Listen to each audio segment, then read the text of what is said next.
made this one.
You're tuned in to a Grown Folks Production. in the mix with the commish, Nate.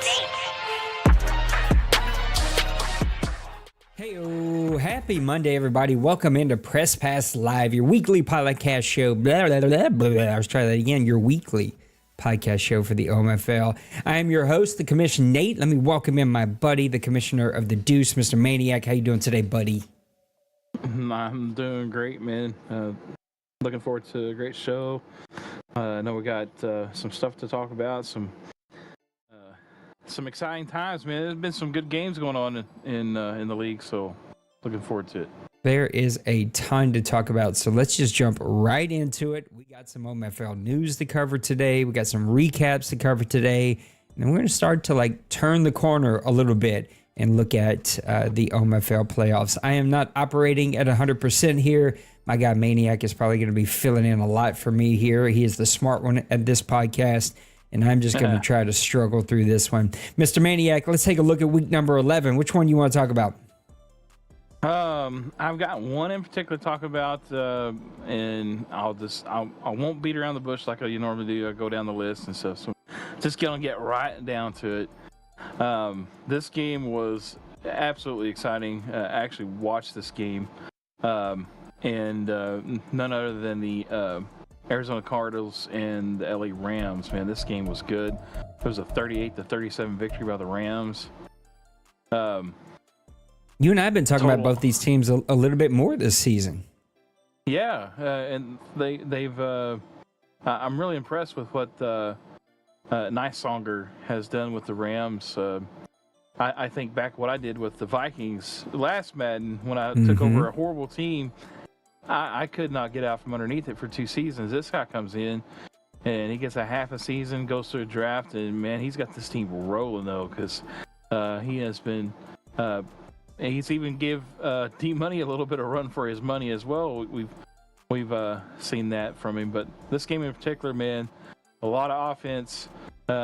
Each team putting up those 38 and 37 points.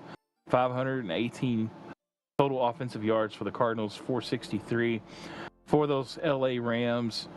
Offensive rushing yards, big nod here to the Rams, almost 200 yards rushing. Offensive passing, though, have to give the nod to the Cardinals, 410 passing yards to 272. First downs, almost dead even. Looking at turnovers, the Cardinals actually had the 3 turnovers to the Rams, 2 third down conversions.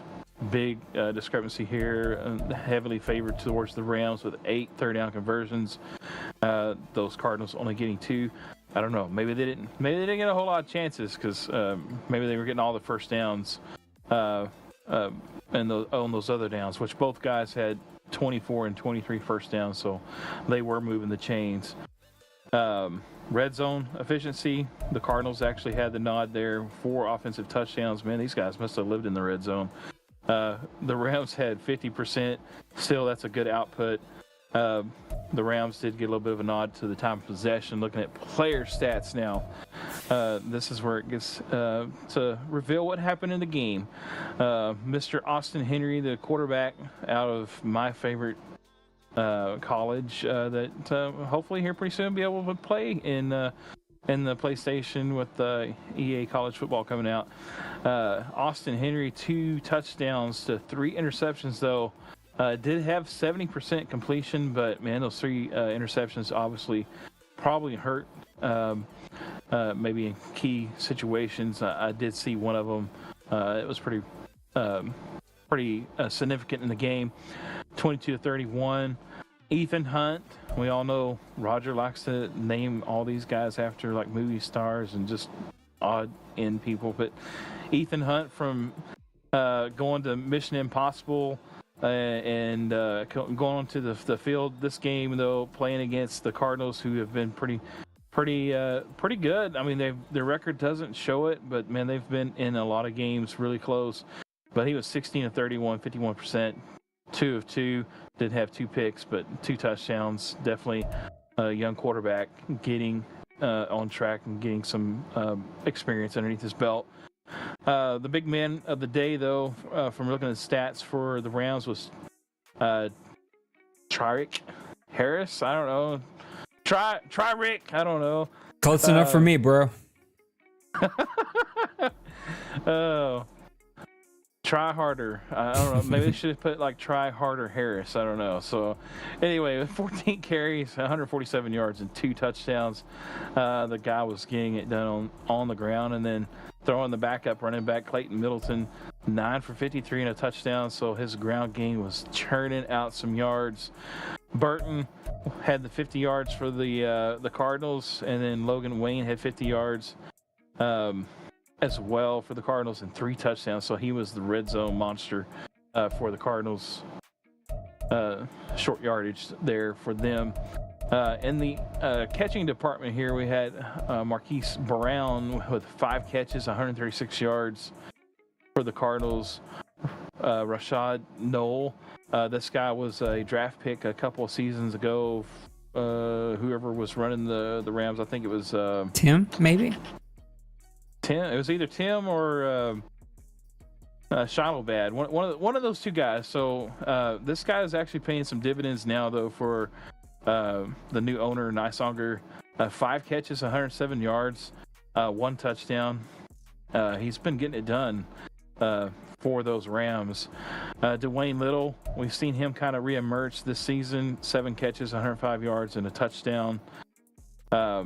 Jaden Reed also had 4 catches for 65. So and you can see that there were several guys that were involved. So there was a lot of spreading the ball around. There, it looks like there's probably like 13 guys there at least between both teams that had receptions. So a good job of spreading the ball around this game.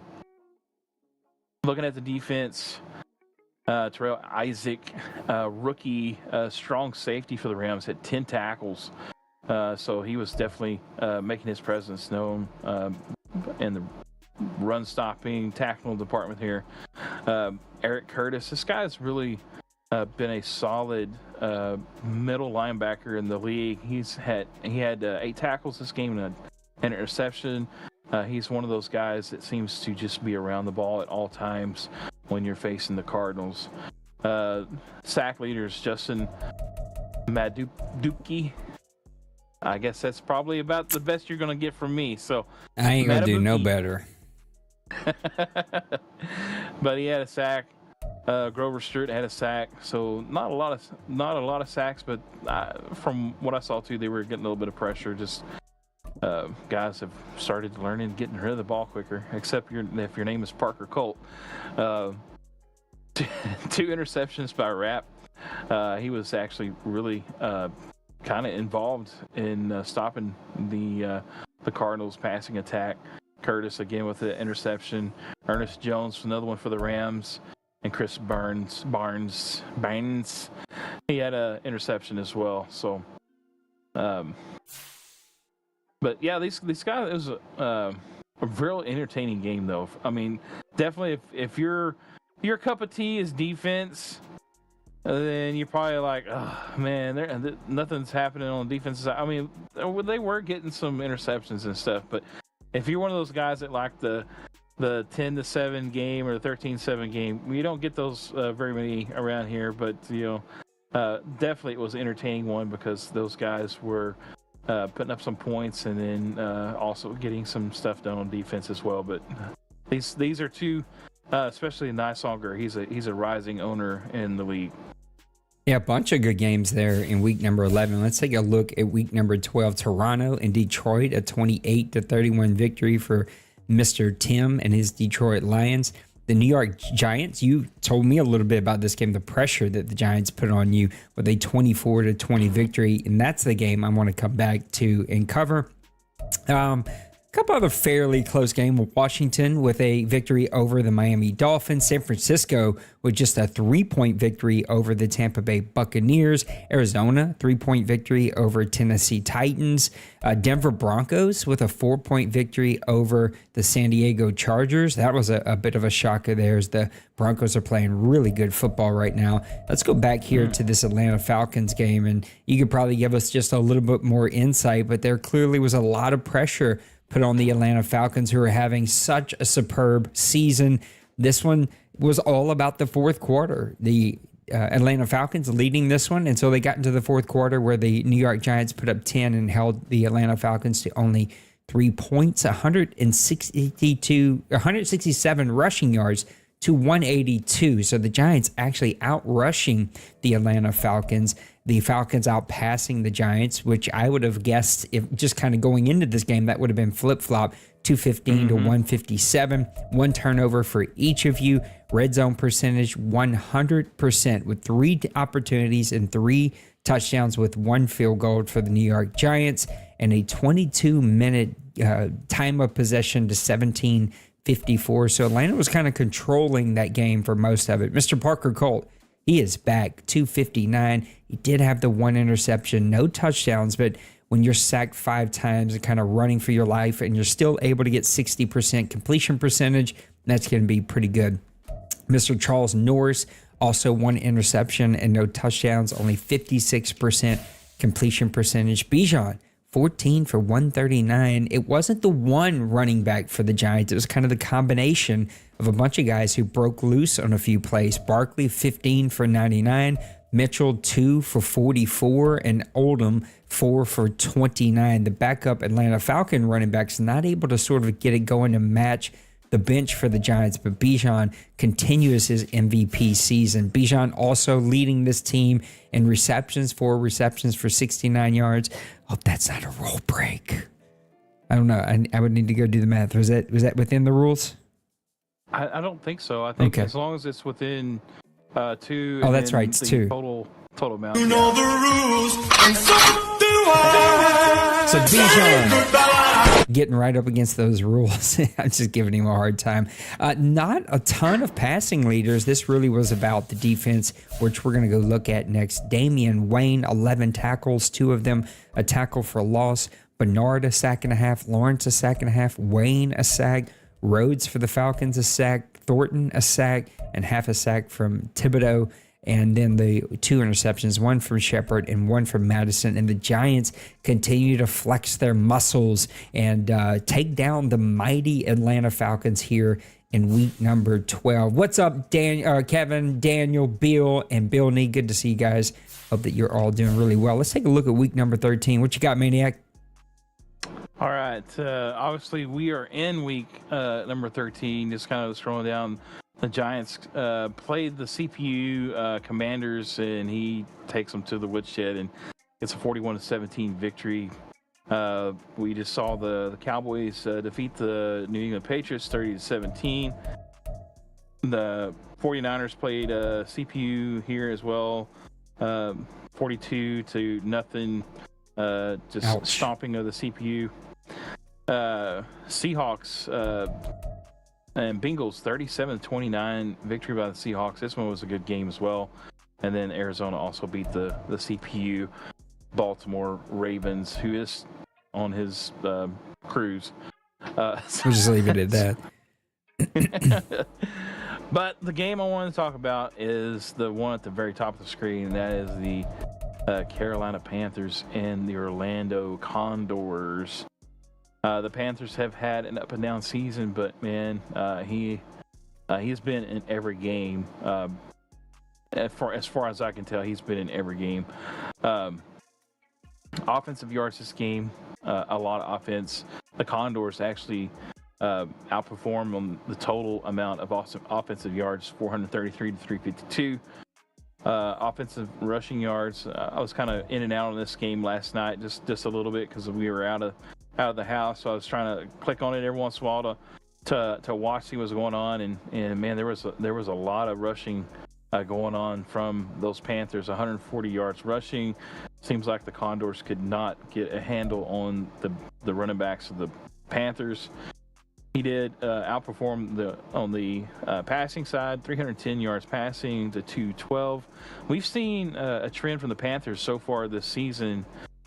He's relying a lot more on his rushing attack, not airing it out like we've seen in the past few seasons. So he's definitely trying to protect the ball a little bit more and control the clock. Offensive first downs, though, an edge to the Condors, 21 first downs. Turnovers, 2 turnovers for the Condors, 1 for the Panthers. Third down conversions, 2 for the Panthers, 6 for the Condors.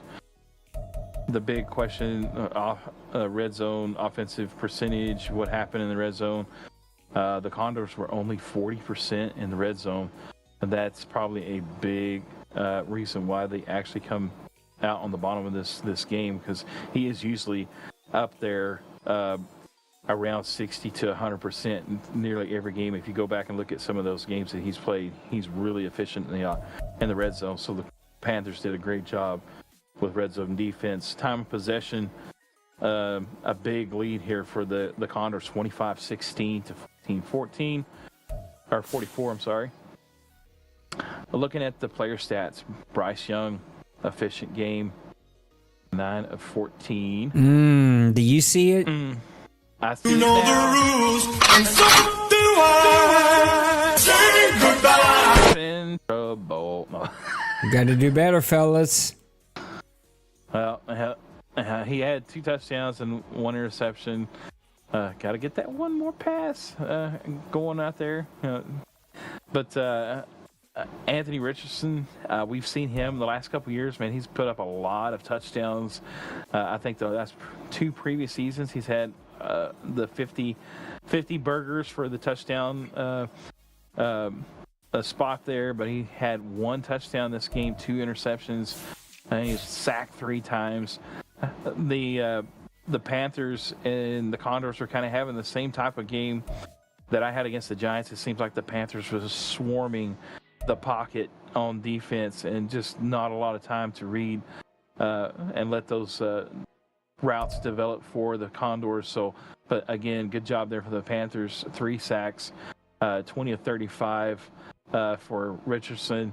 Looking at the rushing attempts, Najee Harris, 114 yards rushing. Taylor for the Condors, 1681, but he did have 2 touchdowns. Again, talking about the red zone efficiency, that is the big reason why the Condors are always so deadly in the red zone. Mr. Taylor there. Carter Hall, I actually had 8 carries, 29 yards. He wasn't as productive as Taylor, but still getting into the mix. And then Stockton, this guy is kind of a favorite of Bird. 7 carries, 27 and a touchdown. This guy is a good plug-in. Whenever he gives Harris a spell, he just never misses a beat and keeps rolling with this guy. Receiving, Jerry Jeudy, 5 of 106, no touchdowns. Downs with 6 catches for 103 and a touchdown. He got the touchdown late in the game. He's trying to make a comeback, just kind of too late there. Likely also had 5 for 87. So those top 3 reception leaders are all from the Condor side. Then you have a guy that we pinpointed on the last show, Jonathan Bingo. The Condors actually did a really good job keeping him kind of bottled up. 4 for 73. Chark had 3 for 58, but he did have a touchdown in the red zone. And Hamler also got involved with a big deep pass in the middle of the third for a touchdown. Looking at the defensive side, Mr. Eric Stokes, different strokes. He had 8 tackles in this game. He was the leading tackler along with McNair. For the Panthers, looking down, you have to scroll down a couple of spots to get to the top tackler for the Condors. Nick Cross, strong safety out of Maryland, had 6 tackles. He did have 1 tackle for loss. And we're looking at the sack leaders, Brian Burns. Man, this guy is a nightmare for those of us in the NFC South. I'm so glad that the NFC East is going to have to deal with him next Madden, because he's going to be on the Giants. So we don't have to worry about him next Madden. So Jeffers also getting in the mix. He had a tackle for a sack as well. And Jackson also had a sack. Like I said, I was watching this game, and again, they were swarming the pocket. They were just constant pressure coming in, and it was just making a nightmare for the Condors to get anything going, passing the ball mainly. Sanborn, this guy's been a gobbling machine in the interception category for the season. He's got another one. I think he's got like 6 or 7 on the season.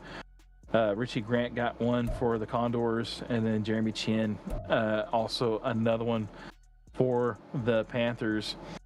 And then one of the big plays in this game was a 89-yard punt return by the Panthers as well. Martin Grisham, I watched this play. He made a little juke to the outside, went to the right, and he was just wide open, straight to the end zone for a touchdown, untouched. So this was also a big play in the game that kind of swung the momentum to the Panther side. But again, a really entertaining game. This game was one that if you didn't catch, definitely go back and watch it. It was a good one to watch, because both guys are really great owners. Let's take a look at what to watch for in week 14, 15, and 16. I'll get us going here in week number 14. Now, the Steelers have dropped a few games since the last time that we were together, but I still think that this game here against the Desperados is going to go a long way to deciding who makes the playoffs, especially when we start getting really late in the season. And these games feel like they count almost for double. It's going to be a really, really good one there. Chargers and Mounties, Bill and Black Cats. By the way, I see you, Priest. What's up? Bills and Black Cats, I think that's just going to be a classic matchup. Chargers not being as dominant as they have in this entire cycle. Cardinals and Giants. Colin and his Giants have been playing really good football, but Joker and those Cardinals, man, they could put points on just about anyone, and they can make plays, especially on the defensive side of the ball. 49ers and Cowboys. That's got to be the game of the century right there. We've seen those guys match up before, and I never know how either owner approaches this. I know that neither want to lose, but if I think I know them both, neither want to show their full hand because they know that they may match up once again. That could be a really, really good one. And then you've talked about him already today. Rams, Seahawks, man. Seahawks have been dominant this season. Victory after victory in dominating fashion. Big win this week that we're currently in against the Bengals, but the Rams have just been those pesky Rams. They've just been there all year, just kind of nipping at the heels of everybody that they play. That's going to be a really great game. Let's take a look at week number 15. What are you watching for, bud? All right, week number 15. We've got also got to keep in mind that some of these may be CPU games too. So I hate it, but trying to look past that. The Commanders, if Shiloh is able to play against the Panthers, I think this would be a good one to watch. Obviously, the Panthers have a little bit of edge, but Shiloh, if you've watched him actually play his game, he's really good. He's really efficient with his offense and defense, so he can be a tough out and can catch you off guard if you're not paying attention. And so this would be a good game to watch as well. One of the big highlights I have for this week is the Raiders and the Giants. I think this one could be possible. I agree. You know, a possible OMFL bowl matchup because both guys have been playing really good, and it would be an intriguing bowl matchup. So the Raiders and the Giants, I think that would be a good game to make sure you tune in for. Another one. Again, we talked about the Steelers kind of hitting a road bump. The Cardinals have struggled a little bit with the record, but not so much. If you look at and watch their games, they're putting up points, they're competitive, but the record doesn't show it. But this game could be really a great one to watch, and it actually, would be a throwback to one of the Super Bowls that was played a few years ago. I can't remember the number, but Polamalu against Fitzgerald, and that was a really good Super Bowl. And so these guys wouldn't disappoint either because it'd be a really good game to watch. Another one to watch, again, Desperados have been kind of up and down. We've seen him beat D-Money, and then he's also lost a couple close games. But the Lions and Tim, he's right now in second place in the NFC North. But he's actually kind of got things clicking on offense. So I think this game right here could be a intriguing one, an entertaining one. If the Lions can get a victory against the Desperados, man, that could go a long ways to giving them some momentum to try to really position themselves for the division lead. Desperados also need this win to maintain the lead in their division. Kind of sticking with the NFC North, the Mounties, Bill. Again, we're talking about pivotal matchups, games that on paper shows that Bill should win this game to help solidify for the NFC North. Rams, Nicesonger, he is putting up some tremendous games and actually competing really well. This game would be a great one to watch. Last but not least, I hate promoting my own stuff. You got to do it. But it is a good matchup with the current records and stuff. Condors versus Falcons. This is also actually kind of an odd one because Parker Cole got traded from the Condors. He was actually the Falcons last Madden, so this is kind of like a reunion in some sort. So Condors versus Falcons. So both guys have been really myself and Bronco Man been pretty efficient on offense. And then doing what we need to do on defense. Here they against a Ravens team that's been MIA. I'm pretty sure he'll be back by this time. That might be a really good game, either an upset victory for the Ravens or the Mounties really starting to try to secure a playoff spot. Live update from Mr. Priest, 17-3 Packers over Lions at halftime. Broncos, Bengals, and we'll get the words out. Broncos have been playing really good this season. Bengals dropped a tough game this past week against the Condors. Now he's got an opportunity by the time we get to this period to get as high of a seed as he can. And we haven't seen the Bengals go on one of those just legendary runs that he went on in Madden 23. I'm pretty sure I got that right. My brain's working at halfway. I think you're right. It's something about the Broncos. At the end of every cycle, he sort of puts it all together and he starts going on a run. I don't know what it is about the summertime, the end of a cycle, but that seems to happen time and time again. Chiefs and Lions, who knows what's up with the Lions season by then. Luca's probably going to be trying to play spoiler. That could be a fun one. Steelers, they're going to need some victories. They're playing against the mighty Rams. That could be a great one.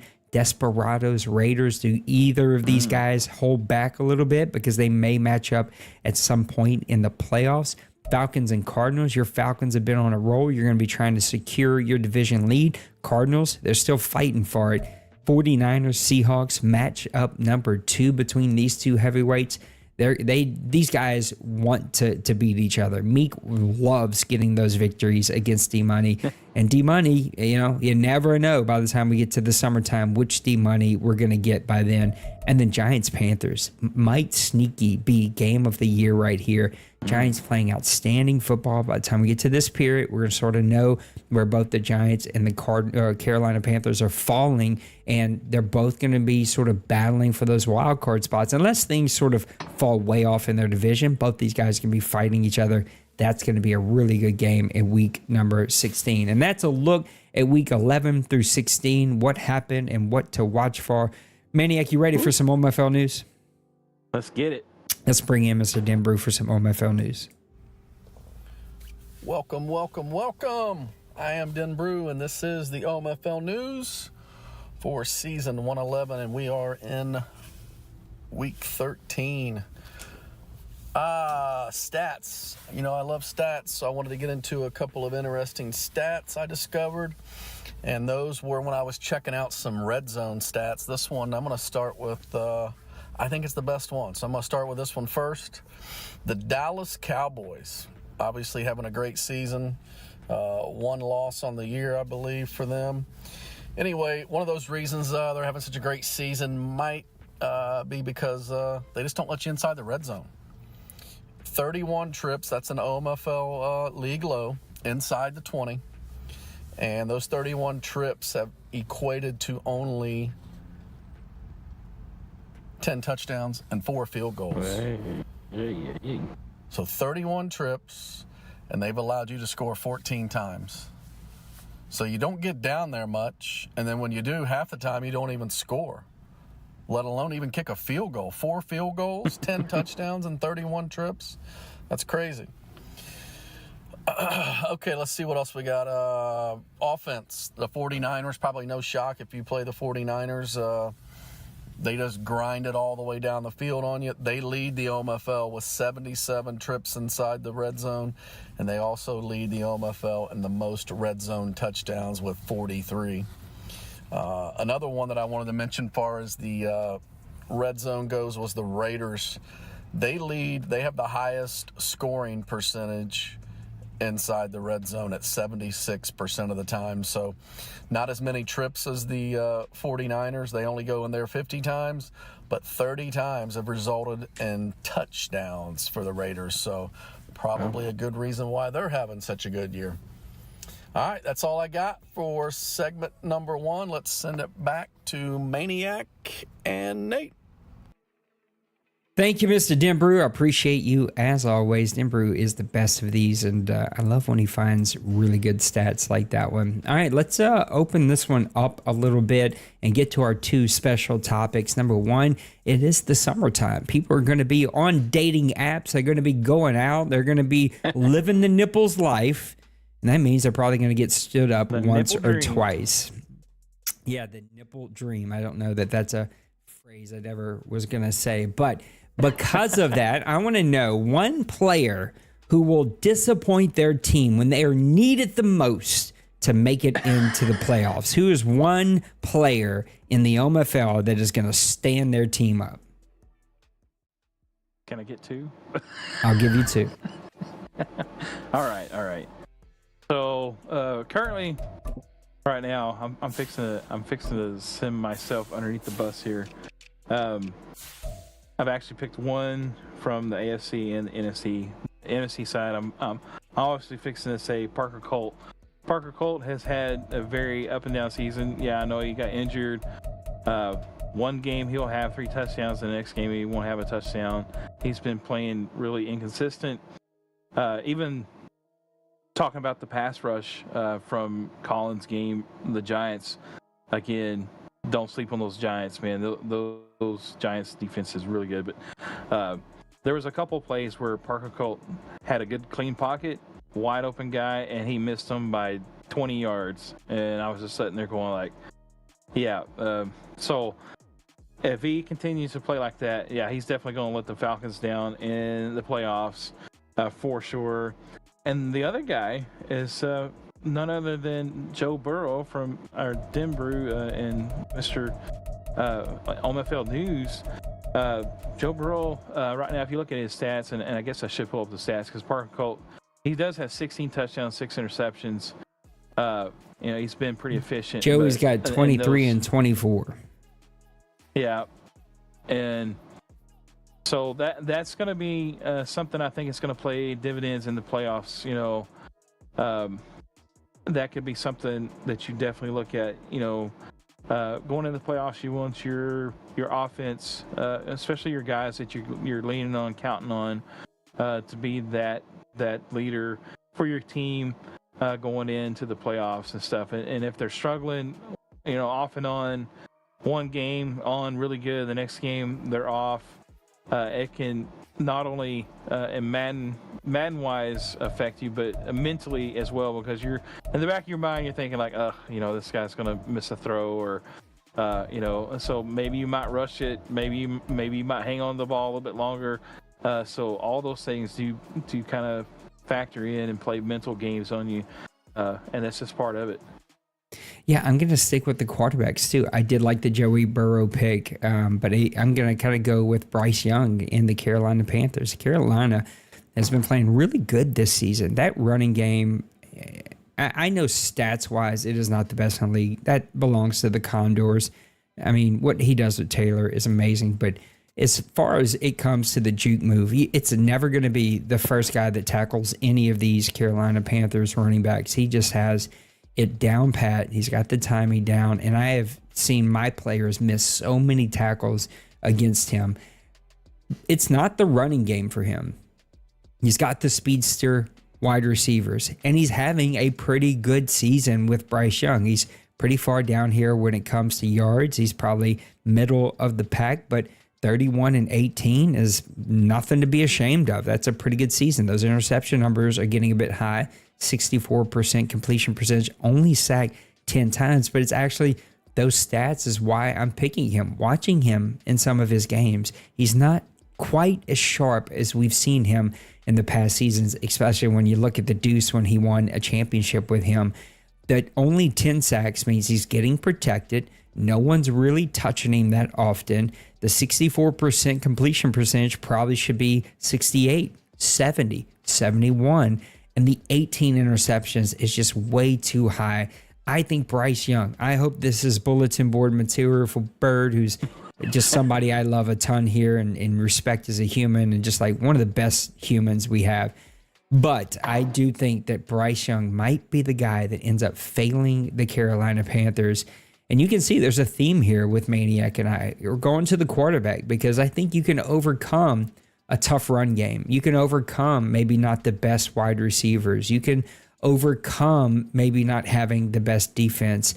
But the guy who turns the keys on every single team always starts and ends with the quarterback. And I almost went with not Trey Lance, I'm sorry, the Dallas Cowboys. I don't know why I'm drawing a complete blank. Let me see if I can find him really quick. Justin Fields, right?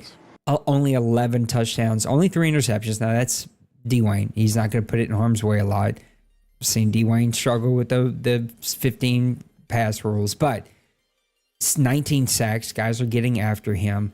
Only 11 touchdowns. You're going to need your quarterback to make plays for you whenever you get into the postseason. And 198 yards isn't terrible, but if the game is put on his back, can he win one? I don't know that Justin Fields can. It's going to be really all about that running game. And Dwayne as a coach can kind of work around, and we've seen him work around maybe substandard quarterbacks, and having one that's a dual threat just adds a whole nother layer of stopping him. Excuse me. All right, hot button topic. I did this one for a specific reason. We all remember going to the mall. I think it is still a thing for those who go to the mall. Hot topic. You could go in there and find everything from an adult toy to a sticker to a kid's t-shirt. Like Hot Topic had just about anything. This one's wide open. A hot button topic that you want to touch on. Maniac, talk to us. I was really... I racked my brain. I was like, and I know you explain it as like wide open, but for me, when I say when I see something like wide open, I was like, man, I can talk about 100 different things, but so this is just kind of maybe like a shotgun scatter thing, and you I like the idea you're talking about going to the mall, the Hot Topic. You can go and find a little bit of everything. Pass rush. I think it seems like it's back. I mean, I don't know. It seems like there's multiple teams now that actually have double-digit sack leaders so far, and so we haven't seen that so far this Madden. I think it has improved. So that I guess could be a hot topic. That's other one is red hot topic. I feel like I could argue that one. So maybe you want to give a rebuttal over it. I don't know. I mean, I don't know that working at half mask here I can give a rebuttal, but I don't want to derail us, but I think that's the thing about this Madden. It is just not consistent, and that's going to touch on my hot button topic next. I feel you're right. There are definitely games where we've seen it, but there's definitely games where there's nothing. And I watched the quarterback sit back there for 4 or 5 seconds when I sent 6 people. And it's like, really? None of my guys? All of my team is always that bad they can't get through? It's just, but for me, this has just been a really difficult Madden cycle that I just can't figure out. Yeah, I mean, that makes sense. I mean, it has been a very... I mean, the simple fact that we're talking about sliders and stuff, we talked about sliders was like the hot topic for the entire you were Madden right. season. Every other press pass live, we were talking about making slider adjustments to get this and that. So it has been very inconsistent, and I will agree with you 100% on that. Is that it? I thought you were shotgunning it. Well, I was going to give you the chance to throw. My hot button topic is going to sort of combine. Actually, I'll do like you. I'll do one. I'm not going to combine. I'll do one and let you go again. Hot button topic. NCAA will play better than Madden 24, and Madden 24 will have little to no changes. It will be a reskin of Madden, or Madden 25 will be a reskin of Madden 24. That's my hot topic. I don't think they've touched this game. I think it's June the 3rd, and we have not seen anything, no leak, no nothing. All the energy has been about NCAA. Maybe that's why. But that super concerns me. And as exciting as a lot of this stuff sounds from NCAA, because they've had 3 years to work on this game, I'm super worried about all the gimmicks.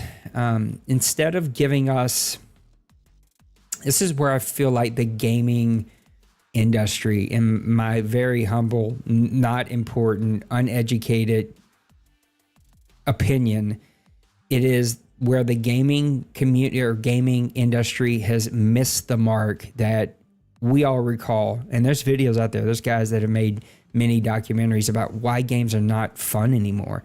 I just remember, like, I played Super Tecmo Bowl for like 8 years. Like, that's the only game I wanted to play. It was the game. It was so much fun.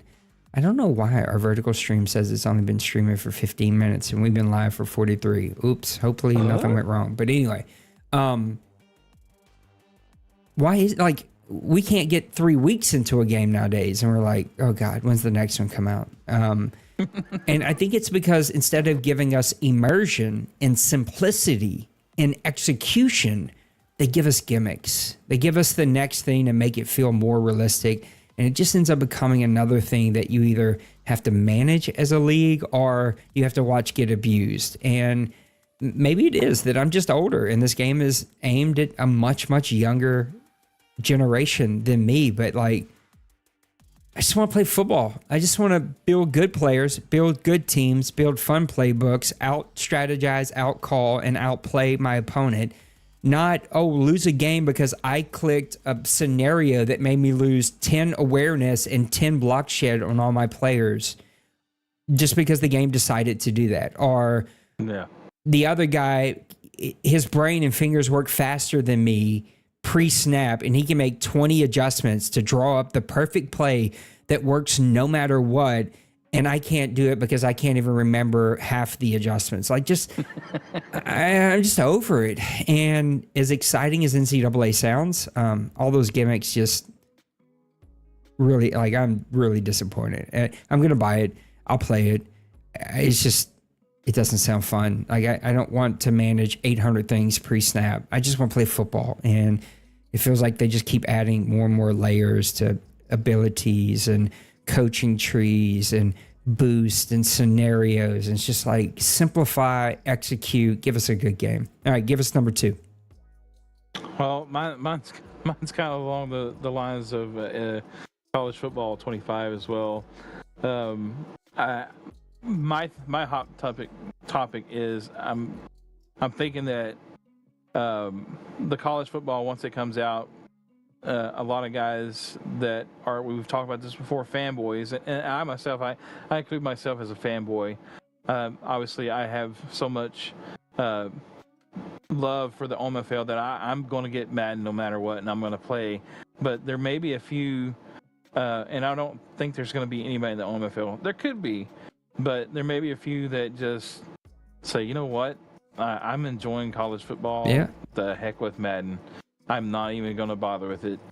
And that just plays along with what you're saying. Like, you know, Madden has given themselves the perception and the community that they're just going to reskin it. And so guys have just really gotten put out. And we've saw with like guys like Pooty. You know, Pooty is a core person here, and he started here because he was running a Madden league. He brought a Madden league here, and he cannot stand that game. You talk about that, and he's ready to just burn it, and he don't even own it. And so I'm afraid that may happen. And looking at, like you're talking about, just to kind of play off what you said too about the gimmicks. Yeah, there's so many different gimmick stuff. I do like the new thing that they're bringing in for wear and tear. I think that's kind of cool. It has potential. But the flick stick thing when you're on defense, now they did explain that a little bit more today, which I was seeing Mole explain it on it's not Twitter anymore, X. And he was putting up there that it's something that you can do while the quarterback's rolling out, but once the quarterback throws the ball, you're not able to access that to do the flick thing anymore. So anyway, so that might be okay, because maybe the flick thing is supposed to help get you control of somebody to tackle the quarterback also as well. Or selects a guy 3 players away and you are way out of position like it does now. That's probably what's going to happen. That's exactly what's going to happen, though. You're going to be trying to get the guy that's like standing right in front of the quarterback to make the tackle. It's going to get you the defensive end that's like, you know, halfway across the field to the left. But you know, again, like I said, a lot of the gimmick stuff, you know, I did read also they took away baseline in the college game, so you can't even baseline your defense set. So again, come in. You know, hopefully they put stuff in right. You know, so that way we'll see. But we'll see. Yeah. But yeah, there's a lot of hot topics, man. We could probably put a whole show just on hot topic. I'll give one more. Y'all can probably hear the grandbaby, so we'll answer these last 3 questions and then and wrap up the show. Oh, I heard her. Come here. If you gonna come see. Hi, pretty girl. Oh, I missed this little one. I haven't seen her hardly the last couple weeks. You want to say hi? You want to wave? Wave? Oh, there we go. You gonna see Mimi, or you gonna stay with me? No? Yeah. All right. No. You gonna stay? Okay. Just talk football. Last hot button topic for me would be Madden 25. Everything's on the table, including switch or one switch or all the things, and we'll talk about it as a board and make those decisions. Sorry, I'm not a league-wide vote giver. I don't do that. You have to earn trust with me. You don't get an opinion just because you play here. Because we have guys that just honestly, they're just not engaged enough that you haven't earned an opinion. Sorry. And some of your opinions are very different than the game style I want. And so it's like the board and I sort of think as closely aligned with each other as we can. They keep me in check and I sort of do the rest. So anyway, everything is on the table, including what I am really, we're going to look at comp mode again. I think we're just going to look at it. We're going to see. I know we've done that before, but we did it comp mode all Madden. I'd like to see comp mode all pro. I love you. Close my door. Shit, baby. And we're going to make defense harder. We're going to try our very best to make the least amount of slider adjustments as possible. I just feel like it has been for several Maddens, but it just gets worse and worse and worse of like, you just start chasing your tail. And so there's some that you need to adjust, usually quarterback accuracy, speed threshold, fumbles, interceptions. Like there's some we know are going to need to get adjusted, but overall, I want to make defense really, really hard. That means some of the really good offensive players here will be ahead of the curve, and some of us will have to catch up. I shall see her playing back there. But I'm sort of over watching the average score in the OMFL be 36 points. It's just like, that's just not, I guess I shouldn't talk out of the side of my face. I don't know what the NFL averages are, but I don't think it's 36, which it is pretty high here. So that's my plan. Everything's on the table. We're going to try out a bunch of things for a test league this summer. I may even try out some things, and we're just going to make things really, really hard on offense. And by the time we get to the end of the cycle, hopefully we've seen less of the gimmicky stuff. And listen, I think no one here is blatantly, openly breaking rules. But I've definitely watched teams that have figured out this game. They figured out what works, what doesn't work, and they only do the things that work. Every third down, every first down, like they only do the thing. And it's just like, it's just not fun. It's not the game style we want here.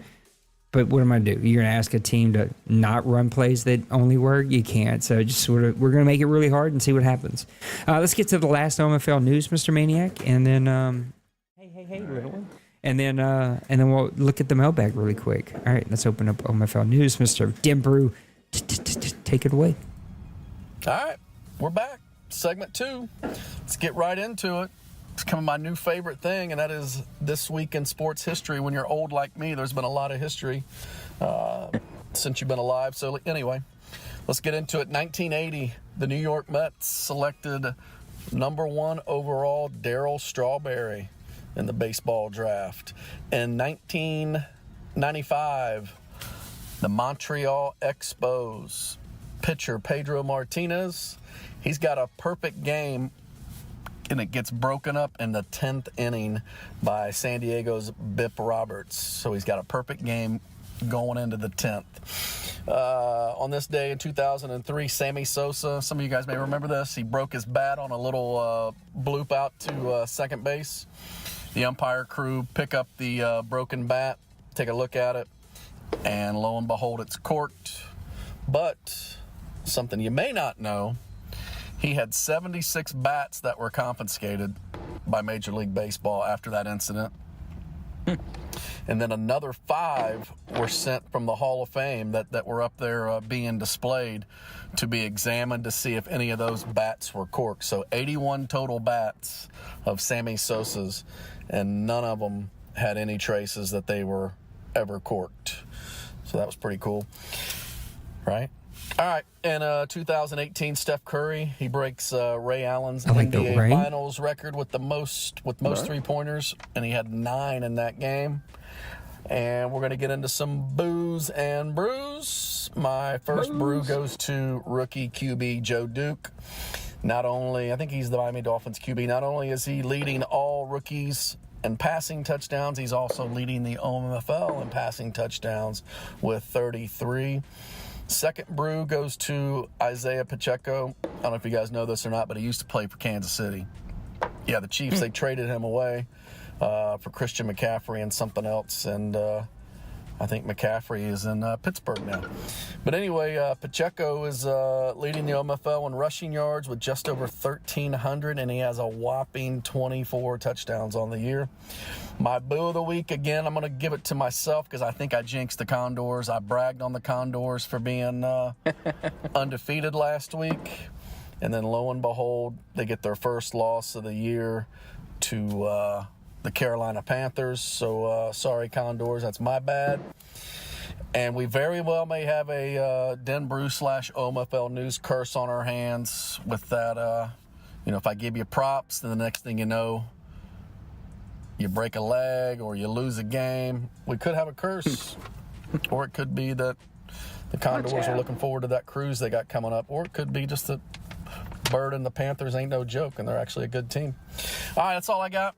Enough rambling from me. Back to Nate. Back to Maniac. See you.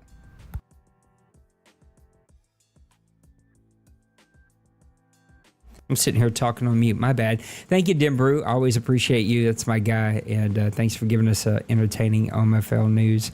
We got 3 questions, 2 from Bill, 1 from Tim. Bill, in your opinion, what has contributed to the success of what I would call 2 surprise teams in season 110, Giants and Broncos? Broncos are a team that I would have to personally break down a little bit myself, but I think I got a pretty good read of why I think the New York Giants have been so good. But what do you have on either one of these teams? I'll start with the Broncos. I've watched him, and you already alluded to it a little bit in the show. It seems like the final season, like something clicks for him, and he just turns it on, and he gets really into the games or whatever, and it seems like his offense just clicks, and so we're kind of seeing a little bit of that this season. But I also think that he's had some good drafts over the last couple of seasons, and I think now those guys are starting to play kind of dividends for his team and helping him out, because his team was pretty gutted, especially the quarterback position and stuff. So he's got a solid quarterback right now. He's built him up. So I think that's really helping him. And the Giants, it's kind of the same situation. We saw Colin. We saw through the whole season. We're like, what's wrong with Colin? And the NFC East is such a tough division as it is. Anytime you got Dwayne or somebody like that, that's one of the juggernauts from the league, and you're having to face him twice a season. That's going to be a tough place to play, but he's definitely drafted well. He's done well in free agency. He's built up his team really well, and the other thing is he has got speed everywhere on his team. Running back, quarterback, the wide receivers, DBs are really fast. They cover. He's got really fast linebackers. He's just built that team really well, and he's whatever he's done on defense to figure out how to get after the quarterback. Man, he has done exceptionally well. That's what's kind of driving his team, keeping him in all these games and giving him a chance to win. So he's definitely built his team up. Both these guys have done a good job building their teams up through draft and free agency. Black Knights were leading 17-6 in the third quarter. Lions pull it out, 26-23. Ooh. That was a pretty interesting game. I had to get a little sugar for my wife since she was in here looking pretty. Yeah, I seen her. Oh, you want to give me kisses? Thank you. She's a sweet girl. Wow. The Broncos are doing nothing sexy. It's confusing. You look at his record. You look at how well he's playing. He's just flat out playing football, maniac. There's nothing sexy when you look at his stats. There's no running back sexy. The quarterback's okay. The receivers are okay. Defense isn't doing anything spectacular. Like, it's all sort of average, which means his play calling and his focus is much better. And I think that's paying dividends. Giants, exactly what you said.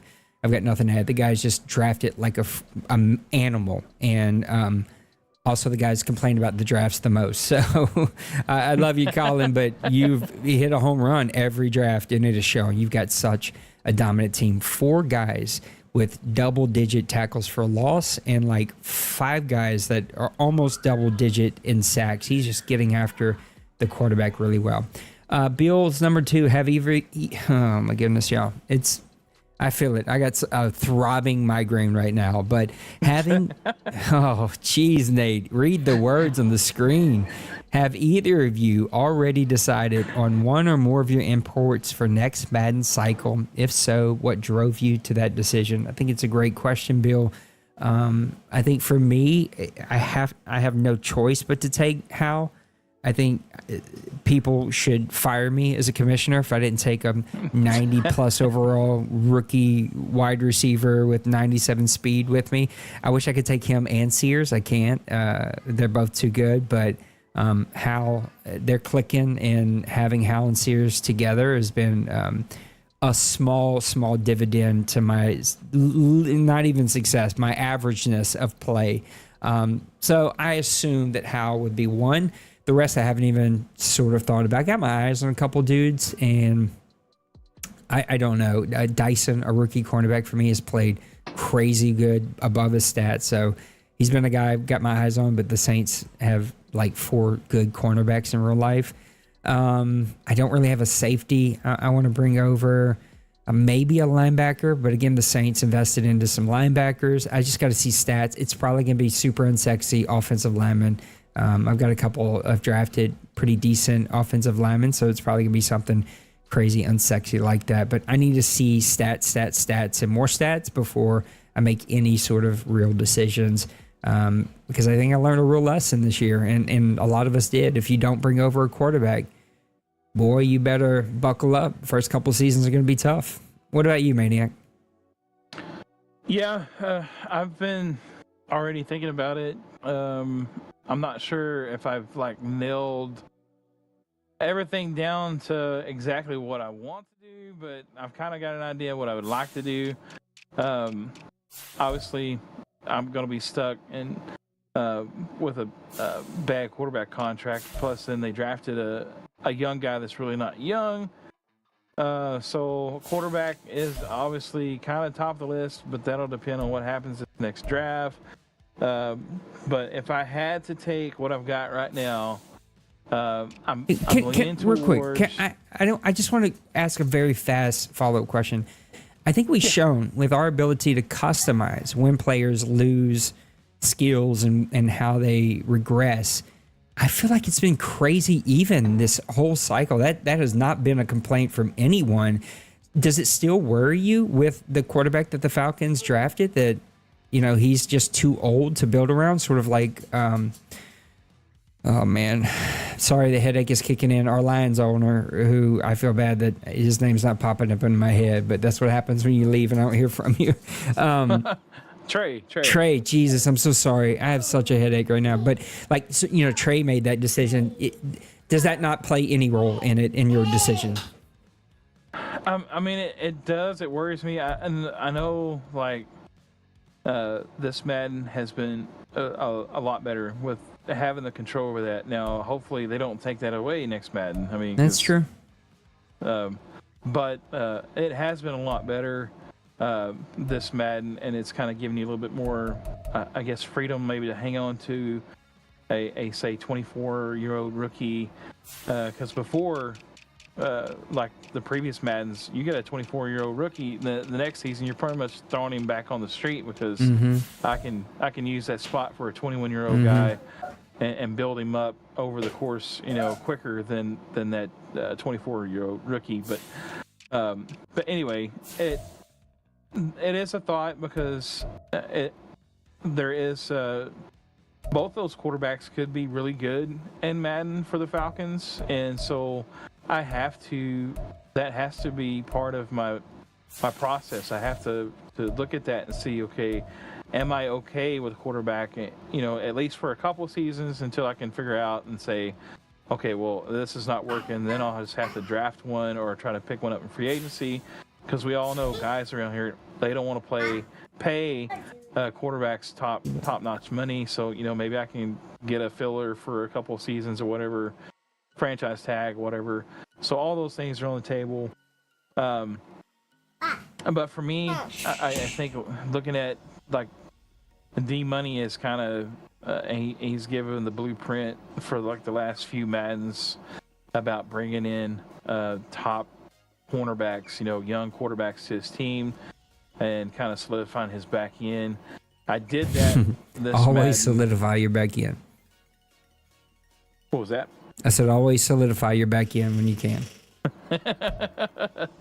Yeah, you know, pack it up and and make it tougher, because these guys around here can paddle you pretty good, you know. So, but Adrian Shepard, he's still actually pretty young. He's I think 26. Yeah, he's 26. He's superstar. He's a 98 overall right now, which he's got a little bit of a buff, so I think he's probably like somewhere in the nice 95, 96 range. But this guy could actually go into the next Madden. Terrell is still in the Falcons, so that would be another 1-2 punch. Start off again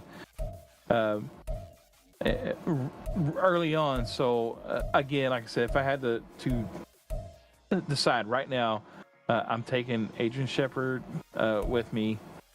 His contract's not too crazy for his stats, and he's got like 3 years left on his contract, 4 years left on his contract. So it's not like super crazy against the cap. And in the process of doing that, one, I'm hoping, I always try to give a donation or whatever so I can get the perks, but you know that's just kind of to the side. But I'm also pushing to get that second one, playing every game, so that way we get that second one brought in. And that's where I'm looking probably, and I'm probably leaning towards mostly doing the defense because the Falcons didn't do a whole lot in real life to build up their defense. They seem like they built a lot more on their offensive side. So I'm looking at, I've got some really young linebackers that I've got that I can bring pretty cheap over on contracts, but they'll actually be really solid, I think, to help my defense. And then trying to wrap this up, but another guy that I would look at is Mike Bolden. He's a young guy in one team. He's a right outside linebacker. That was another thing that they did get a pass rusher, but they really don't have anybody else on the other side. So this could also be somebody that I bring in, especially if they're still like running a 4-3 type defense or 3-4 type defense, and this guy will fit in, and that could be a possibility that I look at my imports. All right, last one. Tim says, if you could pick any import from any team, who would it be? Give at least one offense and one defensive player, please. I am still super in love with Trey's draft a couple of seasons ago. I think it was season 1 or 2, whatever that was of this Madden cycle. So would that have been 108, 109, something like that. Grubbs, Kel Grubbs, the quarterback, and his middle linebacker. I think those two, like, why would you not want those guys? Those guys are playmakers. Yeah. Bruce Ross, both almost MVPs in his bowl game, like both played really, really amazing. I would also pick 2 more just so that I don't just pick from one team. It's going to be the Eagles free safety, David. I was trying to find David's, Tony David, that's it. So I love Tony David, sneaky good player. And then I am a sucker for dual threat quarterbacks. And so Mr. Duke can do it all. I love what Duke can do. Let's get over here to touchdown so I can get him on the screen. Joe Duke, I almost wanted to draft him. I was the one that found him at receiver and went, uh-oh, this is a mistake. We got to fix this. He can do it all. He can make every throw, and he's showing it right here, getting it done, even with 41 sacks on the year, which is a crazy number. But those are all the guys that I really, really like that are not on my team. There's probably 100 more, but those are the first ones that came to mind. Yeah, I always have the shopper syndrome when it comes to looking at other guys' imports. So I'll be like, man, I wish he was on my team, I'd take him, or I wish he was on my team, I'd take him. But one of the guys I've always really liked, and Brandon DeMarco for the Texans. You can't go wrong with a 99 speed, 98 acceleration guy on the outside. Mm-hmm. I mean, the dude's got every stat that you would want in a wide receiver, and you know, I think you immediately make your quarterback better, no matter what his rating is, because man, you can run some drags, some slants, some short routes, and if he's got a weak arm, just get the ball to him pretty quick, and he can make things happen on his own. So that would be one. And then in looking at, I think it's the Bengals. McGee? Yeah. McGee would be one. And as far as the running back, I am kind of the other point where I think running backs are easier to build up. Yeah, I agree. Some of the other guys, but he would definitely be an intriguing one. But I think on his defensive side, if you're looking at someone to bring that is just a spectacular specimen, I think Christian Fair, I think the cornerback that he drafted, 99 overall, 97 speed, 99 man, 93 zone. Play rec is 99. I mean, he's just a beast. He's a little weak in the catching department, but and I think he's still he's just his second year, so he's still in his rookie contract. You bring that guy over, and you're going to solidify the backside of your defense in the OMFL for probably multiple seasons to go.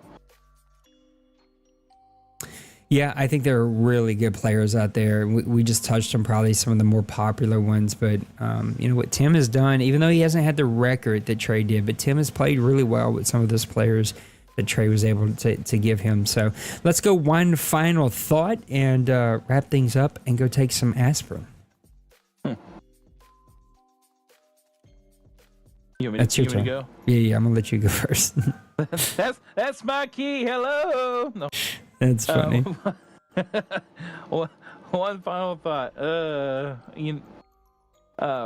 Man, I'm a fanboy. NCAA. I'm really excited. I can't wait to get my hands on it. I mean, we're I think 42 days away from the game dropping. So I'm excited to get my hands on it.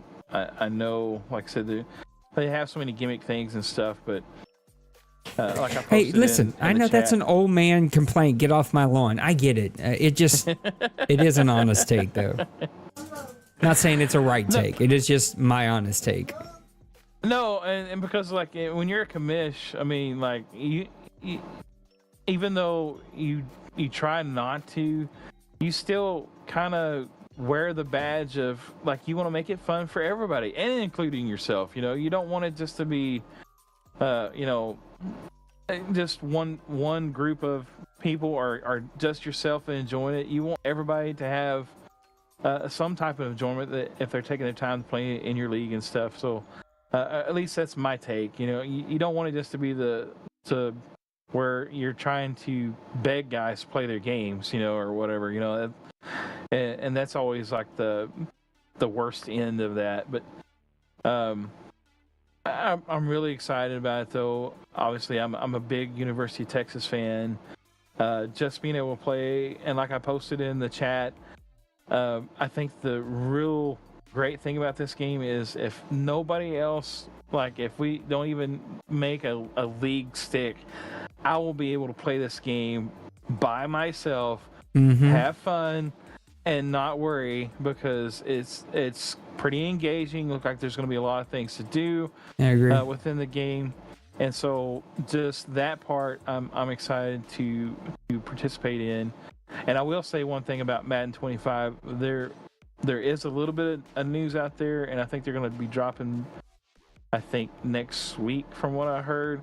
But the play testing that they did for NCAA the day before, they actually had one for Madden 25 with those same guys. So it's easy to play test something you didn't touch. So I'm just saying, I'll throw that out there. Listen, they got half the crew or whatever it is. I don't know what the real numbers are, but they lost some people back over to NCAA. And so if you couldn't do something with all that crew and no NCAA, then what did you get done with less people? And anyway.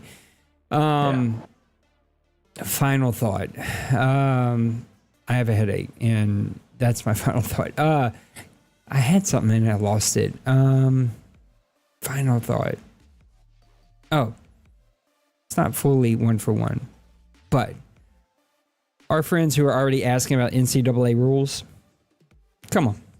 I think you know, without me saying it, let's get the game in hand. Hasn't been out in 10 years.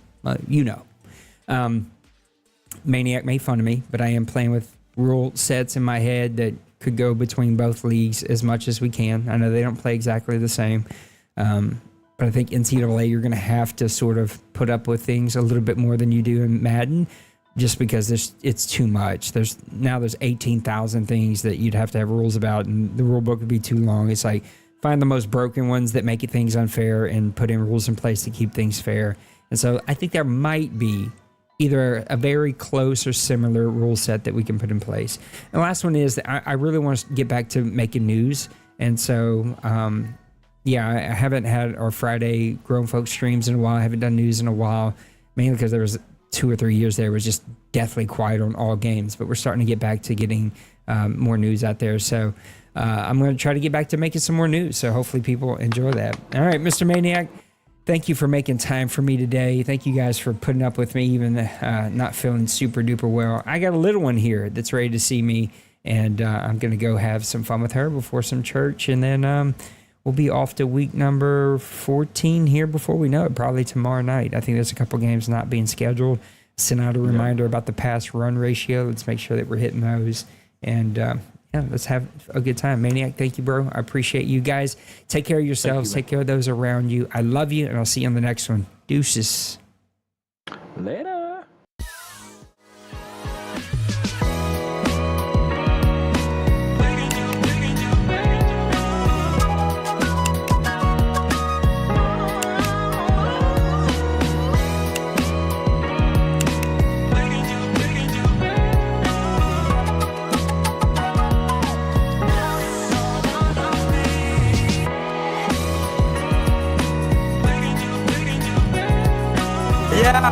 Smash that like and subscribe.